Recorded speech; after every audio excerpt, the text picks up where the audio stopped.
Hello guys, আশা করি সকলে ভালো আছেন। আমি ভালো আছি। তো আজকে যে বিষয় নিয়ে কথা বলবো সেটা হলো রজনীকান্ত স্যারের আপকামিং ফিল্ম, যেটা আগামী 14 আগস্টে রিলিজ পেতে চলেছে। তার ট্রেলার কবে আসতে চলেছে সে বিষয়ে আমরা কথা বলবো। তো বিষয়টি হচ্ছে, ট্রেলারটি আসতে চলেছে আগামী আগস্টের 2 তারিখে। ইয়েস, একদম ঠিক শুনছেন, আগস্টের 2 তারিখে যে কোনো সময় ব্লাস্টটা ঘটতে পারে। ট্রেলারের সময়সীমা হলো 2 ঘন্টা 2 মিনিট 50 সেকেন্ড হলো ট্রেলারের দৈর্ঘ্য।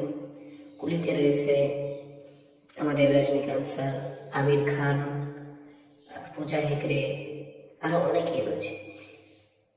তো রজনীকান্ত স্যার একটা নাম হচ্ছে জেলার 2, সেটাও আসতে চলেছে। জেলার এখন আমার দেখা হয়নি এবং দেখবো আমি খুব শীঘ্রই। থ্যাংক ইউ পুরো ভিডিওটি দেখার জন্য, ধন্যবাদ।